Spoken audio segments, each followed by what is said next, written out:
Chris Sewall here, baseball card collector, investor, dealer, in that order. Welcome, everyone. I want to do a video about some of the biggest complaints about the hobby today.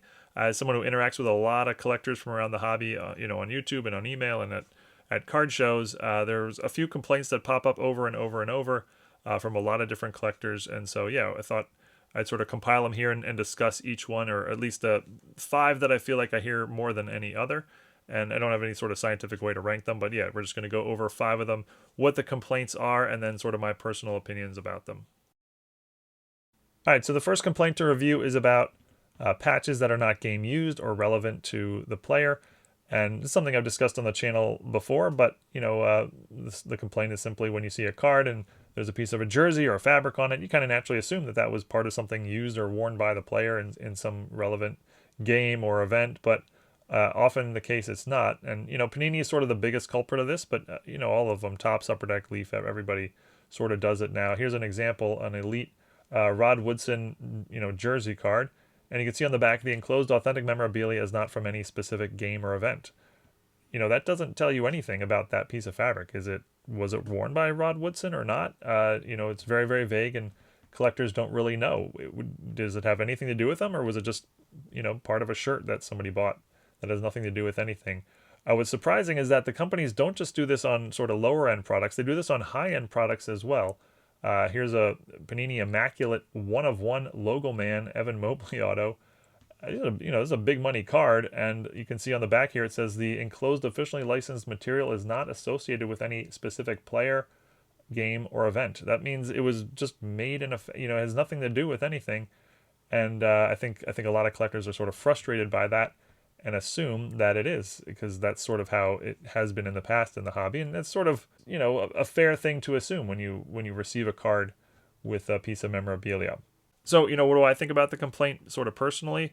I'm basically in full agreement with the complainers on this one. I've discussed it on the channel before. I think it's a little bit lazy from the card companies, but mostly I think it's misleading. Like, a lot of people assume that the little piece of fabric is something relevant when often it's just a piece of a napkin. And it goes against all this, because sort of goes against the original idea of the jersey card, or the memorabilia card, which first came out in sort of the late 90s, but really got big in the early 2000s. Here's an example of a 2005 Tools of the Trade Curt Schilling. It's got 4 pieces of memorabilia, 3 jerseys, and a bat. And you can see on the back it says the enclosed pieces of material were cut from authentic items personally worn or used by Curt Schilling in an official Major League Baseball game. The authentic game-worn used items were obtained and are guaranteed by donruss. This is how they used to all be, and this was sort of the original idea. Like, you're getting a card with a piece of fabric that was really relevant to the player, and the companies have gone way away from that, and a lot of collectors don't realize that. Personally, if you were going to cut out a piece of fabric that had nothing to do with the player and then put it on their card, I would rather you just, not put the fabric on there and just, give me the card without the fabric. All right, second complaint to go over is that there are too many parallels these days. And, it's not just, silver prisms and green prisms, blue prisms and red prisms, or Topps Chrome refractor, green refractor, orange refractor, black refractor, white refractor. Now there's dozens and dozens and dozens of parallels of the same card. In some cases, even hundreds of parallels of the same card. Here's a list of the parallels from the 2023 Select Basketball set. There's about 60 different parallels of each card, roughly 40 of which or so are serial numbered, and it includes titles like Zebra Prism, Cracked Ice Pink Prism, Flash Blue Prism, Tectonic Blue Prism, Lucky Envelope Prism, Disco Green Prism, etc. And the complaint from collectors is that there's just way too many of these at this point. It's very, very watered down. They're very confusing as to which one's which at times. And, when there's so many of them, are any individual one of them actually, special? Because a lot of these are, considered hits in a box. There's another one that I just completely agree.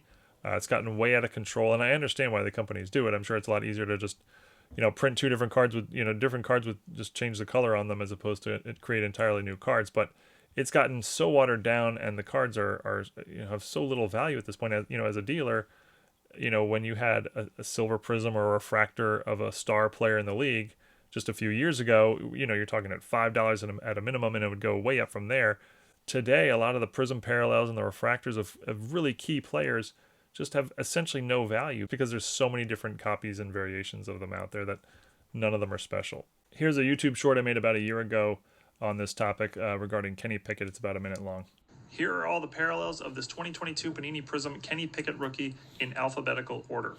Black and red checker prism, black and white checker prism, black finite prism, black shimmer prism, black stars prism, blue ice prism, blue shimmer prism, blue sparkle prism, blue wave prism, forest camo prism, gold shimmer prism, gold sparkle prism, gold vinyl prism, green ice prism, green scope prism, green shimmer prism, green sparkle prism, hyper prism, light blue prism, navy camo prism. No huddle blue prism, no huddle neon green prism, no huddle pink prism, no huddle prism, no huddle purple prism, no huddle red prism, orange ice prism, orange wave prism, Pandora prism, purple ice prism, purple power prism, purple prism, red and yellow prism, red shimmer prism, red sparkle prism, red wave prism, red, white, and blue prism, silver prism, snake skin prism, and white sparkle prism. All right, third complaint to go over is the use of sticker autos. And sticker autos are simply, well, exactly what they sound like. Autos that are not, the card wasn't autographed, but a sticker was, and the sticker was later applied to the card. As you can see on the left, the card is a sticker auto. There's a little rectangular thing that Adley Rutschman signed at one point, and a Topps employee at some point took that sticker and placed it onto the card. Whereas the card on the right is an on-card auto. There's no sticker. Adley Rutschman actually signed that exact card.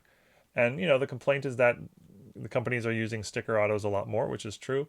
And sticker autos are, they're not as authentic because the player never actually touched the card. And they also don't look as good. And so, people have a lot of complaints about this. So for this one, I agree as a collector, but I don't really feel like it's like a problem with the hobby in any way. First of all, sticker autos go back to a long time. Here's one from 2007, but they go back before that.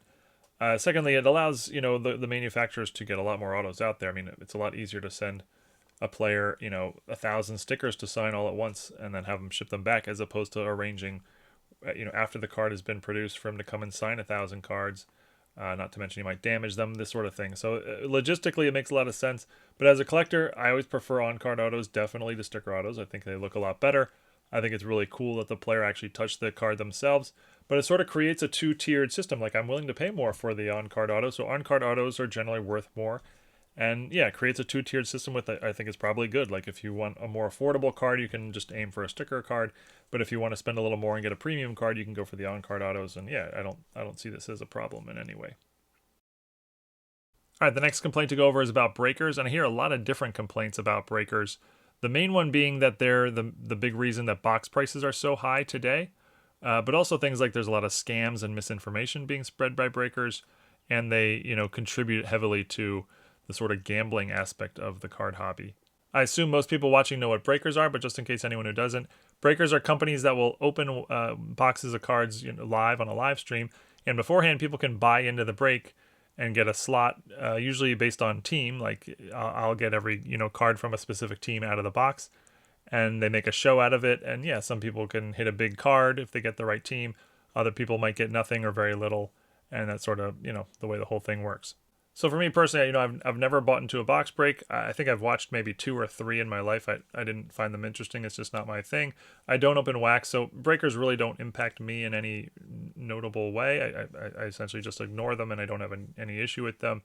In fact, they might even benefit me in the fact that with breaks, a lot of people end up with singles that they don't really want, and so they're willing to sell them cheap. And as a collector or a dealer, I often get to buy singles cheap from people who have, cards from breaks that they don't want, which is often going to be the result if you buy into a break. If I think about it, not from my perspective, but from the hobby's perspective, I think breakers, come with some good things and some bad things. Sort of the main ones that I would identify as positives, it brings people into the hobby. A lot of people's first way into the hobby is via breaks and sort of the entertainment around that. It does allow people to take part in wax box openings that they otherwise could not afford, because you can buy just a fraction of a box basically, and it's a form of entertainment that a lot of people seem to enjoy, and there's nothing wrong with that. Some of the negatives, like already mentioned, it does lead to increased box prices. It has sort of been a hotbed for scams and taking advantage of newer collectors. I want to be very clear. I think the majority of breakers are good and not trying to do those things, but there's a lot of these stories spill here and there. And, from a sort of personal standpoint, thinking about the hobby as a whole, I don't think it's the healthiest way for collectors to be spending their money. I mean, it is a gamble. It's a gamble with really, really bad odds. You could just buy the box yourself, or you can buy singles that you really want. I think that's sort of like a healthier way to for collectors to grow and be engaged in the hobby long term. If you were to ask me to sort of net it out, I don't really know because I'm not really in the breaking world in any way. I would probably guess it's like a slight net negative for the hobby. That would be my guess, but not something I'm really feel passionate about. All right, and the last complaint to go over is probably the one I hear the most, and that is about grading. And like with breakers, it's not just one thing, one complaint I hear about grading. It's a wide variety of complaints. Probably the most common one is it's a scam.